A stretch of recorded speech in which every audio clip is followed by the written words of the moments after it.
Awali ya yote napenda kumshukuru Mwenyezi Mungu mwingi wa rehema, muumba mbingu na nchi, aliyeniwezesha kupata uhai na nguvu leo hii nikaweza kukutana na chombo hiki cha habari na kuweza kutoa yale ninayoyaona yanafaa kwa Watanzania wenzangu.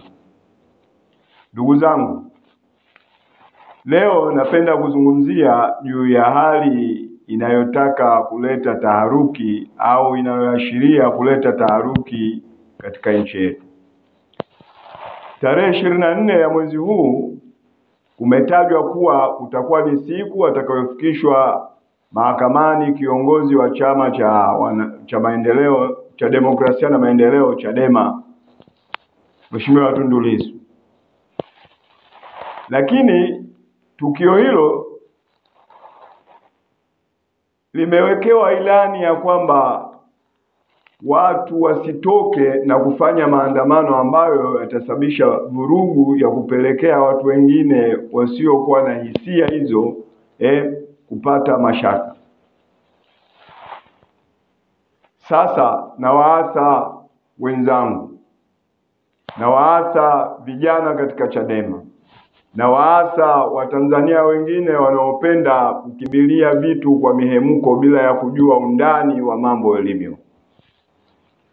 Mahakamani ni sehemu ya sheria ya haki za kila mtu kutokana na kile ambacho kitakuwa kinabainika kutokana na alichokitenda. Lakini pia jeshi la polisi ni jeshi la usalama wa raia na mali zao.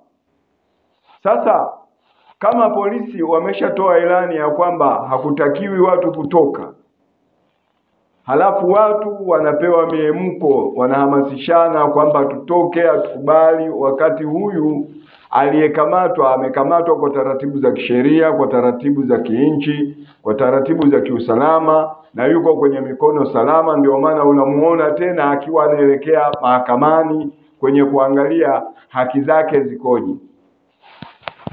Hii ni mihemko ambayo inapelekea taharuki na kusababisha vurugu.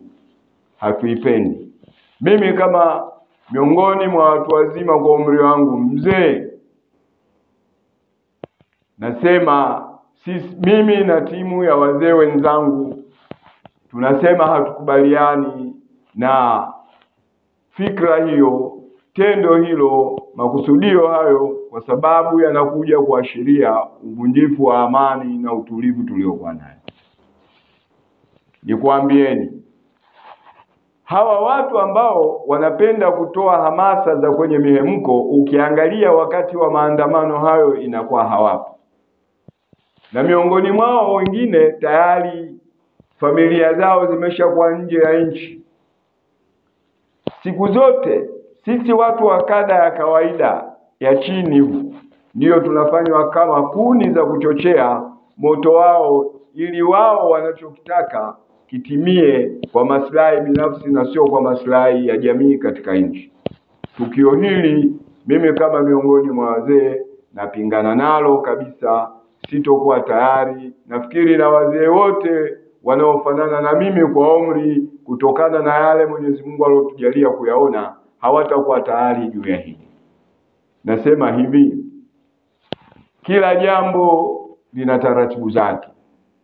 Kama lina taratibu zake, zile taratibu zitakapofuatwa kwa busara na hekima, kwa mifumo iliyopo, ndiyo tutapata ufumbuzi. Ndugu zangu, muelewe nini unachokwenda kukifanya wakati utaelekea katika maandamano ambayo tayari yanakosa uhalali kwa mujibu wa vyombo vya usalama.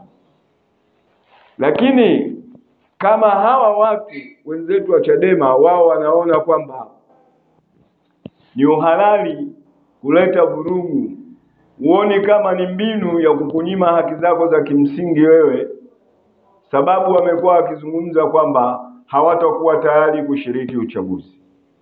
Kama hawatakuwa tayari kushiriki uchaguzi, ni wabunge wangapi ndani ya Chadema, madiwani wangapi, wenye viti wangapi wa serikali za mtaa ndani ya Chadema ambao wao waligombea dhidi ya vyama vingi vilivyopo ikiwemo na chama cha CCM, lakini wakaweza kuishinda CCM na wakachukua nafasi ya kuaminiwa kwa wananchi wao.